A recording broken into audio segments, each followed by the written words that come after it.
Good morning, everybody. Welcome to this 15-minute chat we have this morning. Thank you for joining us.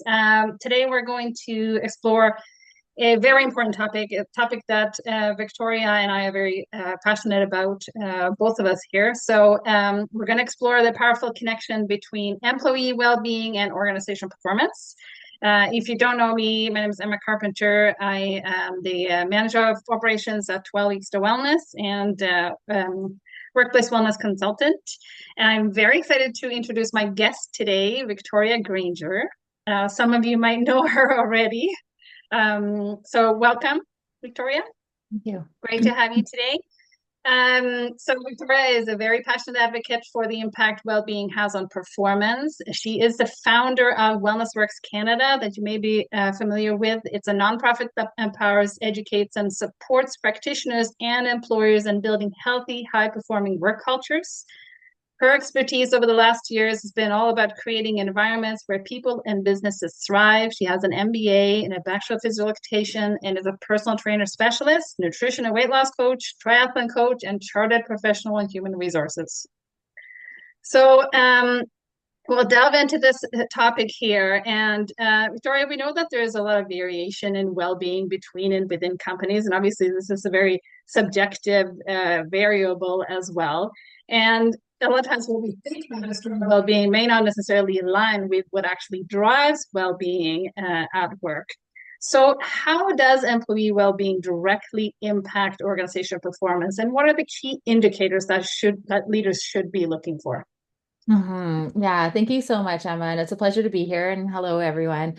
Yeah, I'm so passionate about this topic too. And if we're going to define well-being, I like to define it from the individual perspective, based on the National Wellness Institute's definition, as of 2 years ago, is that it's the ability to function optimally in any given environment. And so if people are feeling like, and that's kind of the outcome of looking at all the different factors that impact well-being. So if they are feeling like they have that ability to function optimally in any given environment, and we are supporting them, their physical health and their well-being, their psychological health and well-being, taking into account their values, and things like that, then we're able to see a direct correlation to organizational performance. And so in terms of the indicators and how we measure that, many organizations measure their performance using something called a balanced scorecard approach. So they look at, how is the organization performing in terms of innovation and learning? What does the operational effectiveness look like? What is its reputation and the customer and client experience look like? And then how are all of those three things driving performance? So for profit, for financial performance, and those kinds of stakeholders, or for a government and not for profit, it might be looking at more of like, are we achieving the outcomes in our mission and vision for the organization? So when we're thinking about employee well-being, when people are supported to be well, we can see quite a direct relationship with their level of productivity, which is really around making sure that they are not working longer hours or achieving more because of longer hours, but working effectively and efficiently in the hours that they are working. So you can see that. You can also see the relationship when you're looking at obviously employee engagement. So employee engagement is a key predictor of employee performance. But if we're looking from the organizational standpoint, when everyone's kind of working together in tandem, what we'll see is that and we're supporting psychological health and safety as well as overall well-being, that there are better interpersonal relationships, which help to support better operational success, which means people are working better and more effectively together in their teams. And you can measure that with a variety of different ways. You can also measure it in the there's several different ways to measure it. One is through the performance appraisals and performance review development process, and also linking that to the external kind of indicators that you're seeing. So you can start to align employee experience with client experience. And you can also align the operational effectiveness with that, as well as looking at the the overall performance in terms of financial success. So the way you do that, if I may not be explaining it as good as I could, is that we look at how employee engagement and learning and innovation and well-being links to operational effectiveness, which then impacts the reputation and the organizational like reputation and client experience, which then impacts the financial performance. So they all kind of really tie into each other. And so one of an easy way to do that is to develop a scorecard that has those four categories and determine measures that are relevant for you that you're already measuring, and to map that correlation and to connect the dots between employee well-being and performance to all of operational effectiveness, reputation, and financial performance. Yeah. So it's interesting you talk about these interpersonal relations, because I think there's some studies that show that if you're looking at, what people think is what matters most for them for their well-being at work, they think it's compensation. But when you're looking at what actually drives well-being, it is that sense of belonging, right? Do you have friends at work? How do you work with your coworkers? So Yeah. there's such a discrepancy there. We don't really know. And there's also seems to be a discrepancy between, leaders state and they say that they believe that well-being improves productivity, but then the actual percent that have actually made this a strategic priority is completely different. It's like 80 versus 30% or something like that. So what are Yeah. some practical strategies then that organizations can implement to enhance employee well-being while also then improving productivity and performance specifically? Yeah, so there's that old adage that what gets measured gets done, but of course we have to measure good things and not just arbitrary things. And so you have to be strategic about it. So having someone who is in place to lead this work is one really important point of that needs to happen. So you might want to have either if you're having somebody internal, you just want to make sure that they have the training and expertise that they need, or maybe you're hiring a consultant to help you do that work. But having someone who is an expert in that field or industry is going to be important to help lead it. And their role then is not to actually go out and necessarily do the work or like do some of the education. That might be part of it, but it's really about them helping to facilitate and empower change within the organization. So so they might be doing that through leadership training, because leaders have the biggest impact on their employees' well-being, like the direct leader, from the ground up level. But then you also need to have the appropriate policies and practices and things in place that will help support people to be well. So you really need to take a systems approach of making sure that you have the appropriate training, that you have the appropriate values in place and policies. Team charters are a really great way to make it practical and tangible for everyone. So developing charters within the team that where employees come up to and agree about how they are going to show up each and every day in terms of how they're going to support themselves and each other to be well so that they can do well. So it might be and what's key to have them really included in it is not the corporate thing that is kind of just pushed down. You want to have that and you want to have some alignment, but you also want to have ownership and accountability and empowerment with the team individual and everyone.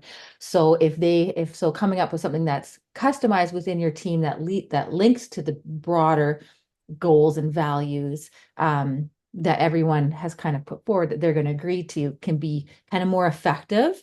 And you can also link that to your performance development process. It's like, okay, we've developed this charter. This is how we agree we're going to show up every day in terms of supporting each other about taking our breaks when we need to, around supporting each other to there's all kinds of aspects to it. There's the nutrition aspect, there's the physical activity, but in terms of the mental health and the interpersonal relationships, the behavioral ways that we show up is kind of one of the most important things. So having those there can be helpful. Also, I think what's also really helpful is having an ambassador network of people within the organization that can help to lead it. So, in a small organization, you still can have this actually. I know lots of companies that have like 25 people in them, and they still have a committee with people on it who help to bring up any issues that are happening and help address um, those issues and promote well-being and psychological health and safety.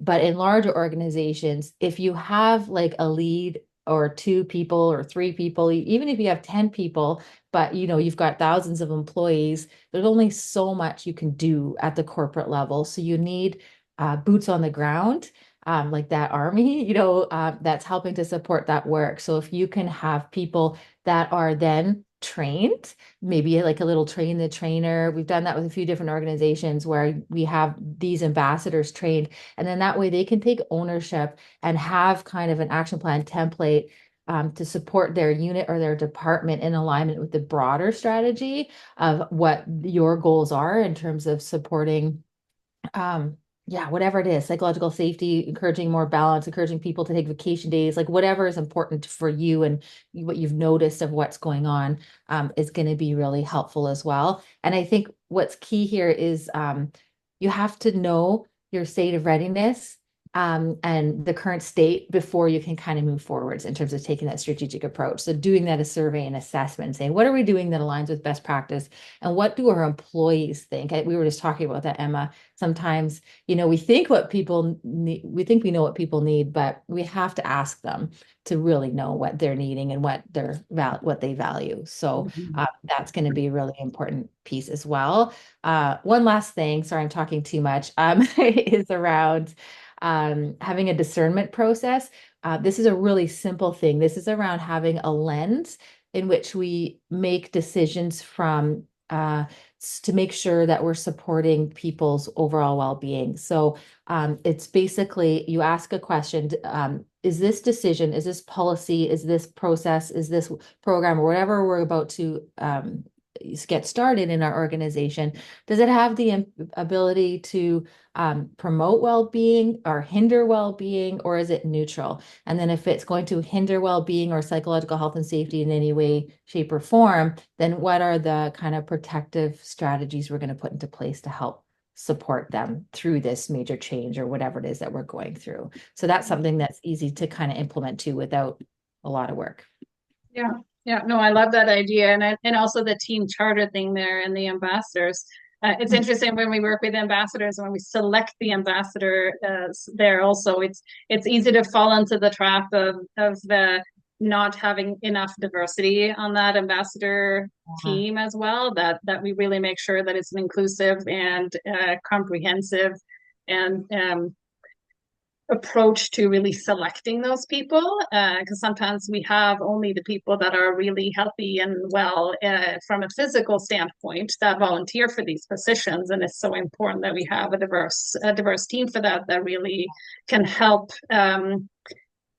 promote general well-being as a whole from a mental standpoint as well. So what are some that do you have specific examples of companies that have done this really well that you can share with us? Yeah. Um, well, lots of examples. I think one company that stands out that's done a really good job on the ambassador standpoint is Grant Thornton. So they developed we co-developed an ambassador training program for their ambassadors. And it was really well done because they had an impact framework to understand the impact that they would each have. They were all very carefully selected, and then they were all trained through a pretty comprehensive kind of training program that was tailored towards their language and everything like that, and then allowed them to get the tools and the skills that they needed to understand how they were going to make a big impact, even though they were working in their just specific departments. And so they were each provided with a really hands-on training program where they could look at what are our goals as an organization, and what do we need to support in my department or my business unit, and then how can I support them? And then they had action plan templates to go forwards to do that, all aligning kind of with the bigger strategy. So they did that really well. So that's an example from like a big organization. And then there's another company that we work a lot with, Reach Edmonton. And so they're smaller, but they do really powerful work. There's about 26 or so employees. And they've done something quite innovative in terms of embedding their psychological health and safety and well-being goals into the performance development process. And so we help them do that. And so what they have now is that there are behavioral competencies within the performance development process so that the employee has the opportunity to reflect on how they're showing up and living those values and supporting their well-being and others, as well as the supervisor. And then there's that opens up that dialogue, and it's even included in the criteria for salary bumps and things like that. So they take it really seriously. So those are a couple of really good ones. We've got, interestingly, the gaming industry does a lot of really good work on this because it's very competitive. So I've got like a few different companies that do really good work. Beamdog is one, Cloudhead Games. They are just like outstanding in terms of supporting a remote culture, all working remotely to still be really connected through tons of interactivity through lots of virtual events and stuff like that. Like Beam Dog, they have Beer Dog days where they connect with each other. I know it doesn't sound healthy, but it's they connect remotely, and there's just this really big sense of camaraderie and stuff, even though they're just all around Canada and they don't even see each other rarely, but they still have this really great sense of connection and are supported in their well-being and their engagement in a lot of different kind of innovative ways. Yeah, so many. I could go on and Those are on. great examples. Thank you so much. There's so much value here, Victoria, and obviously we could keep going. Unfortunately, it's all the time we have for today. But if you're interested in attending more of these talks or interested in any of our services, 12 Weeks to Wellness has offered nutrition and wellness coaching across the country from coast to coast for 20 years. So if you want to talk to us about that, please connect with us and check us out on LinkedIn. And Victoria, do you want to send them your way as well if anyone's interested in wellness works at all? Sure, yeah. If you want to go to wellnessworkscanada.ca, you'll find information about our like accreditation program, about working in the industry and getting those tools you need, or membership opportunities as well, just to network with other people working in this Yeah, space. so much value there. Thank you so much, Victoria, for coming, So and thanks much, everybody Emma. for attending. Have a great day. Thanks, you too. Bye-bye.